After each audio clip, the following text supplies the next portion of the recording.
मैं डॉक्टर मौमिता की माँ बोल रही हूँ। मुझे आपसे कुछ ज़रूरी बात करनी है। मौमिता ने मुझे सब कुछ पहले ही दिन बता दिया था। संजय रॉय को बेवजह फंसाया जा रहा है। असली कातिल कोई और है। उसने मुझे कुछ दिनों पहले ही सब कुछ बता दिया था। अब मैं आपको पूरी कहानी सुनाती हूँ कि उस दिन क्या हुआ था। मेरी बेटी का नाम मौमिता था। वह मेरे घर की रौनक थी। हम उसे प्यार से माला कहकर बुलाते थे। जब उसने कहा कि वह डॉक्टर बनना चाहती है, तो मैंने उसे कभी नहीं रोका। आखिर क्यों रोकती? मैं चाहती थी कि वह एक सफल डॉक्टर बने। मगर वो अभी नई नई डॉक्टर बनी थी, इसलिए उसे काफी मेहनत करनी पड़ रही थी। नई डॉक्टरों को अक्सर नाइट ड्यूटी दी जाती है, जो बहुत मुश्किल काम होता है। जब उसने मुझे बताया कि उसे नाइट ड्यूटी करनी है, तो मैं बहुत परेशान हो गई। मैंने उससे कहा, बेटी, जब तक तू घर वापस नहीं आएगी, मैं चैन से नहीं बैठूंगी। वह मेरी इकलौती बेटी थी। मेरे 2 बेटे भी थे, पर जो स्नेह मुझे उससे था, वह बेटों से नहीं था। उसकी एक बुआ भी उसे बहुत प्यार करती थी। मौमिता ने कहा, माँ, आप परेशान मत होना। अस्पताल में मैं अकेली नहीं होती, और भी लोग होते हैं। उसने मुझे बड़े प्यार से समझाया। मेरी बेटी बेहद जिम्मेदार थी। डॉक्टरों के पास कहाँ वक्त होता है कि वे एक ग्लास पानी भी शांति से पी सकें, और नाइट ड्यूटी के दौरान तो समय और भी कम होता है। एक दिन जब मौमिता घर आई, तो उसके फ़ोन में एक वीडियो था। जब हमने उसे देखा, तो हमारे पैरों तले से ज़मीन खिसक गई। उस दिन मौमिता ने मुझसे एक अजीब सवाल किया, माँ, अगर आपके सामने कुछ गलत हो रहा हो, तो क्या उसे रोकना चाहिए? मैंने कहा, हाँ, बिल्कुल रोकना चाहिए। यह तो खुदा भी कहता है कि सच का साथ देना चाहिए। मेरी यह बात सुनकर वह कहीं खोसी गई। मैंने उससे कहा, बेटी, खाना खा लो, कहाँ खो गई हो? आज तुम्हारी पसंद का दाल भात बनाया है। उसे यह खाना बहुत पसंद था, और वह इसे देखकर हमेशा खुश हो जाती थी, लेकिन उस दिन वह खोई खोई सी थी। मैंने बार बार उससे पूछा, तो वह कहने लगी, माँ, अगर कुछ ऐसा बुरा हो रहा हो जिसे रोकने की हमारी ताकत ही न हो, तो हमें क्या करना चाहिए? मैंने कहा, बेटा, फिर भी हमें कोशिश करनी चाहिए। जब इंसान कोशिश करता है, तो खुदा भी उसका साथ देता है। मैंने पूछा, तू किस बारे में पूछ रही है, और इतनी परेशान क्यों लग रही है? वह कहने लगी, कुछ नहीं, बस एक टेस्ट है, उसमें नंबर लगाने की बात चल रही थी। मुझे उसकी यह बातें ठीक से समझ नहीं आईं, क्योंकि मैं ज्यादा पढ़ी लिखी नहीं थी। फिर भी जब भी वह मुझसे कुछ पूछती, मैं उसे जवाब देने की पूरी कोशिश करती। एक दिन वह बालकनी में खड़ी थी, जब अचानक डर गई और भागती हुई नीचे आई। मुझसे टकरा गई। मैंने घबराकर पूछा, क्या हुआ बेटा, इतनी परेशान क्यों हो? वह बोली, माँ, रोज एक लड़का यहाँ आता है और हमारी बालकनी की तरफ देखता रहता है। जब मुझे देखता है, तो दूर से मुस्कुराता है। मैंने कहा, अगर वो तुझे सामने से परेशान करे, तो उसे एक थप्पड़ मार देना। उस दिन उसकी नाइट ड्यूटी थी, तो शाम को वह अस्पताल जाने के लिए निकली। जब वह बाहर निकली, तो मैंने देखा, वही लड़का रास्ते में खड़ा था और उसका रास्ता रोक लिया था। मैं दूर से यह सब देख रही थी। पहले उसने कुछ कहा, फिर मौमिता ने उसे थप्पड़ मार दिया। वह लड़का अपना गाल सहलाता हुआ चला गया, और मौमिता अस्पताल के लिए रवाना हो गई। उस दिन मैं पूरा दिन उस लड़के के बारे में सोचती रही।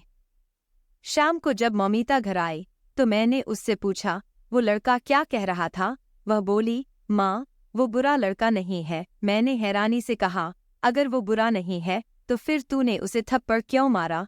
वह बोली, माँ, जब मैंने उसे थप्पड़ मारा, तब मुझे बाद में पता चला कि वह बुरा नहीं है। वह अस्पताल में किसी औरत के साथ आता था और तभी से उसने मुझे देखा था। उसने ये बात बड़ी इज्जत से कही थी। वो किसी और तरीके से भी कह सकता था, लेकिन उस वक्त मुझे गुस्सा आ गया और मैंने उसके चेहरे पर थप्पड़ मार दिया। लेकिन जब मैं जा रही थी, तो उसने पीछे से ऐसी बात कही कि मैं हैरान रह गई। मैंने पूछा, क्या बात की? तो कहने लगी, माँ, उसने कहा था, चाहे तुम मुझे रोज थप्पड़ मार लो, मैं फिर भी तुम्हें देखने के लिए आऊंगा, क्योंकि जब तक मैं तुम्हें देख न लूं मेरा दिन नहीं गुजरता। ऐसी बात तो वही कर सकता है जो आपको सच्चा प्रेम करता हो। मैंने कहा, तू भी कितनी मासूम है। एक पल में ये अंदाजा कैसे लगा लिया कि वह सच्चा प्रेम करता है। जो मर्द होते हैं न, उन्हें पता होता है कि औरतें बातों से खुश हो जाती हैं। इन्हें बड़े बड़े बातें करना आता है। अगर इतना ही दम है उसमें तो कह दे कि मेरे घर रिश्ता लेकर भेज दे। मौमिता कहने लगी, ऐसे कैसे रिश्ता भेज दें? अगर उसने रिश्ता भेज दिया तो क्या आप मान जाओगी? मैंने उसे समझाया, हाँ मैं मान जाऊंगी, लेकिन अगर वो इस काबिल हुआ। हम तुझे डॉक्टर बना रहे हैं, तेरी शादी किसी आम आदमी से थोड़ी न करेंगे।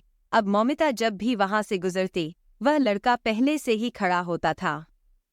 उसे कुछ कहता नहीं था, बस चुपचाप देखता था। माला के अंदर मुझे कुछ बदलाव नजर आने लगे थे। मुझे ऐसा लगता था जैसे वो अब खुद पर ज्यादा ध्यान देने लगी हो। पहले कभी तैयार होकर नहीं जाती थी, कहती थी कि मैं एक स्टूडेंट हूँ, स्टूडेंट्स को मेकअप की इजाजत नहीं है, लेकिन अब वह तैयार होकर जाने लगी थी। मुझे एहसास हुआ कि वो घर के सामने खड़े लड़के को देखकर खुश होती थी, क्योंकि वह लड़का वहीं खड़ा होता था। मैंने अपने छोटे बेटे से उसके बारे में पता करवाया। उसने बताया कि उस लड़के का नाम राम है और वह सामने वाले घर में रहता है। सामने वाले लोग अच्छे थे, पूरा मोहल्ला उन्हें जानता था और राम उनका इकलौता बेटा था। एक दिन बहुत बारिश हो रही थी। मौमिता अपने कमरे की बालकनी में खड़ी थी और सामने राम भी बारिश में भीग रहा था। मैं उसके लिए चाय लेकर आई तो उसने मुझसे कहा, माँ देखो न, ये कैसी हरकतें कर रहा है। सर्दियों की पहली बारिश में यूं भीगना।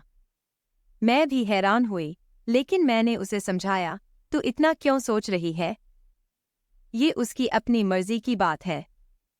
अब तू अपने कमरे में जाकर बैठ जा, नहीं तो सर्दी लग जाएगी। वह चली गई, लेकिन थोड़ी देर बाद मैंने देखा कि वह फिर से बालकनी में खड़ी हो गई थी। मौमिता बहुत अच्छी इंसान थी।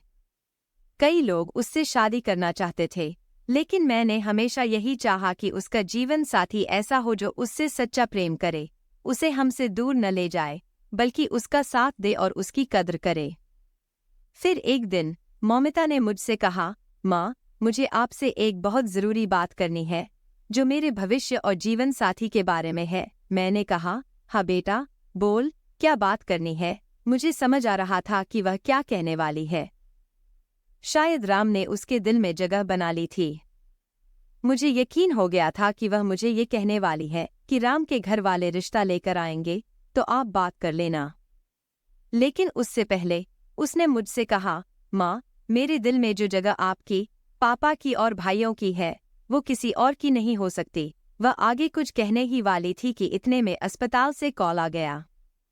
जैसे ही उसे अस्पताल से कॉल आता वह सब कुछ छोड़कर पहले कॉल सुनती। कहती थी, हो सकता है कोई इंसान तकलीफ में हो, इसीलिए मुझे बुला रहे हैं, मुझे देरी नहीं करनी चाहिए। उस दिन भी अस्पताल से कॉल था। वैसे तो उसकी नाइट ड्यूटी थी, लेकिन वे डे ड्यूटी के लिए भी बुलाते थे। शायद कोई डॉक्टर छुट्टी पर चली गई थी। मैंने कहा, तू डे ड्यूटी भी करेगी और नाइट ड्यूटी भी करेगी, थक नहीं जाएगी? तो कहने लगी, एक ही दिन की तो बात है, नहीं थकूंगी, वापस आकर सो जाऊंगी। आप मेरी पसंद का खाना बनाकर रखना, मैं कल सुबह जल्दी वापस आ जाऊंगी। मैंने उससे कहा, ठीक है, अपना मोबाइल वगैरह साथ ले लेना और फ़ोन चार्ज कर लेना और अच्छे से खाना भी खा लेना। तेरे अस्पताल में खाना तो मिलता है ना? तो कहने लगी, हाँ मिलता है। जब वो घर से जा रही थी तो पता नहीं क्यों मुझे अजीब सा लग रहा था। मैंने उसे वापस बुलाना चाहा, लेकिन नहीं बुलाया, क्योंकि कहते हैं जब कोई कहीं जा रहा हो तो पीछे से नहीं बुलाते। काश मैं उसे वापस बुला लेती। उसने कहा था, कुछ ज़रूरी बात करनी है, वो मैं आपके साथ ही करूंगी, क्योंकि आराम से चलने वाली बात है। और फिर वो अपने काम पर चली गई और मैं अपने कामों में लग गई। उसने मुझे दोपहर में एक बार फ़ोन किया और बताया कि सब कुछ ठीक है। फिर उसने शाम को भी फ़ोन किया और कहा, आज थोड़ा काम ज्यादा है, लेकिन मैंने खाना खा लिया था। आप सुकून से सो जाओ, सुबह मिलते हैं। मैंने कहा, ठीक है, और मैं सो गई। मुझे क्या पता था कि इस रात के बाद मुझे कभी सुकून की नींद नहीं आएगी। मौमिता सुबह 9 बजे तक वापस आ जाती थी, क्योंकि उसकी शिफ्ट 8 बजे खत्म हो जाती थी और अस्पताल से यहाँ आते हुए उसे 1 घंटा लग जाता था। जब मैं उठी तो सुबह के 9:30 हो रहे थे। मुझे लगा वो अपने कमरे में आकर सो गई होगी, लेकिन उसे बिना कुछ खिलाए मैं सोने नहीं देती थी। मैंने उसे कहा था, तुम आकर मुझे जगा देना, मैं खाना निकाल कर दे दूंगी। मुझे लगा शायद वो बहुत थक गई होगी। मैंने प्लेट में खाना निकाला, उसे गर्म किया और अपनी बेटी मौमिता के कमरे में गई तो कोई नहीं था। कमरा तो बिल्कुल साफ सुथरा पड़ा हुआ था। मैं समझ गई, लगता है उसे आने में देर हो गई। मैं बाहर गई तो आज वो लड़का भी नहीं खड़ा था। मैं हैरान हुई, क्या आज वो इस समय क्यों नहीं खड़ा है? क्योंकि उसे भी पता होता था कि मौमिता वापस आती होगी। आज वो खड़ा नहीं है, कहीं बीमार तो नहीं होगा? मैं माँ हूं ना, माँ के दिमाग में तो ऐसी बातें आती हैं। और मैं सोच रही थी, शायद राम की घरवाली रिश्ता लेकर आएगी, तो मुझे रिश्ता करना चाहिए या नहीं। 2 घंटे गुजर गए, मौमिता नहीं आई। मैंने उसका नंबर मिलाया, घंटी जा रही थी, लेकिन वो फोन नहीं उठा रही थी। मुझे लगा, शायद वो व्यस्त होगी। मैं ये भी सोच रही थी, क्या अस्पताल में हालात इतने बुरे होंगे? डबल शिफ्ट करवाते हैं, जब शिफ्ट का समय खत्म हो जाता है, तब भी उसे वापस नहीं आने देते। कम से कम अब तो उसे वापस भेज देना चाहिए ना। वो मुझे इस अस्पताल के बारे में कुछ बताना चाहती थी। वो कह रही थी, यहाँ कुछ भी ठीक नहीं है। हर कोई अपना काम बेमन से करता है, कोई भी काम अच्छे से नहीं करता, चाहे वो सफाई वाला हो या डॉक्टर। सबको बस पैसों की पड़ी है, और कोई ना कोई अपने काम में ढील कर ही देता है। वो किसी बड़े स्कैम के बारे में बात कर रही थी, लेकिन मुझे कुछ समझ में नहीं आया। मैंने उससे कहा था, तुम अपना काम अच्छे से किया करो, बाकी सब खुदा पर छोड़ दो। सबको अपना मुंह दिखाना है। वो कहती थी, हाँ, लेकिन उनके काम का असर मेरे काम पर भी पड़ता है। माँ, मैंने फिर से फोन किया, घंटी जा रही थी, लेकिन वो फोन नहीं उठा रही थी। आज तक ऐसा कभी नहीं हुआ था। मैंने उसकी दोस्त का नंबर मिलाया, तब वो भी फोन नहीं उठा रही थी। अब इन दोनों के अलावा मेरे पास कोई और नंबर नहीं था जिसे मैं फोन करती। फिर उसकी दोस्त ने फोन उठा लिया। मैंने कहा, बेटा, मौमिता कहाँ है? वो फोन क्यों नहीं उठा रही है? तो उसने कहा, हम भी उसे ही ढूंढ रहे हैं। यह सुनकर मैं चौंक गई। क्या मतलब ढूंढ रहे हो? मुझे लगा कि शायद ये लड़की मजाक कर रही है। उसने कहा, मैं थोड़ी देर बाद आपको फोन करती हूँ। असल में मौमिता कहीं मिल ही नहीं रही है। मुझे लगा कि अस्पताल बहुत बड़ा है, शायद कहीं व्यस्त होगी, मिल जाएगी। लेकिन उसकी आवाज में मुझे घबराहट महसूस हो रही थी। पता नहीं क्या बात थी। थोड़ी देर बाद मैंने फिर फोन किया और कहा, मौमिता से बात करवा दो। उसने कहा, आंटी, बात ऐसी है कि वो अभी तक नहीं मिली। और तभी अचानक उसकी आवाज में चीख सुनाई दी। उसने कहा, आप जल्दी यहाँ आ जाइए। मैं सुनकर हैरान रह गई। सब ठीक तो है न? मेरा दिल धड़कने लगा था। उसने कहा, मौमिता मिल गई है। मैंने राहत की सांस लेते हुए कहा, अच्छा, मिल गई है? तो वो कैसी है? जरा मेरी बात तो करवा दो। उसने कहा, बात नहीं करवा सकती, वो ठीक नहीं है। बस आप अस्पताल आ जाइए। मैं अब भी सोच रही थी कि ये लड़की ऐसा क्यों कह रही है। मेरे दोनों बेटे भी घर पर नहीं थे। मैं तुरंत घर से निकल पड़ी। सामने राम भी नहीं था, जो हर रोज इस वक्त मिलता था। मैं सीधे अस्पताल के लिए निकल पड़ी। रास्ते में बार बार अपनी बेटी को फोन कर रही थी, लेकिन कोई जवाब नहीं आ रहा था। अस्पताल पहुंचते ही मुझे माहौल अजीब सा लग रहा था। लोग बात कर रहे थे, कोई चिल्ला रहा था, लेकिन मुझे सब कुछ असामान्य सा लग रहा था। ऐसा महसूस हो रहा था जैसे वहां का स्टाफ मुझसे कुछ छुपा रहा हो। मैं रिसेप्शन पर पहुंची और पूछा, डॉक्टर मौमिता कहाँ है? तो उन्होंने कहा, आप दूसरी मंजिल पर चली जाएं। मैं दूसरी मंजिल पर पहुंची तो मौमिता की दोस्त वहीं खड़ी थी और बहुत से लोग वहां जमा थे। एक अजीब सा शोर हो रहा था, पाँव रखने की भी जगह नहीं थी। मौमिता की दोस्त रोती हुई मेरे पास आई और बोली, आंटी, ये क्या हो गया? मुझे कुछ समझ नहीं आ रहा। अगर मुझे पता होता तो मैं कुछ ना कुछ जरूर करती। मैंने उससे पूछा, क्या कह रही हो तुम? क्या हुआ है? और मौमिता कहाँ है? उसने एक ही लाइन में कहा, मौमिता अब इस दुनिया में नहीं है। मुझे ऐसा लगा जैसे मैंने ये बात सुनी ही नहीं, लेकिन हकीकत में मैंने सुन ली थी और मेरे दिल तक ये बात पहुंच चुकी थी।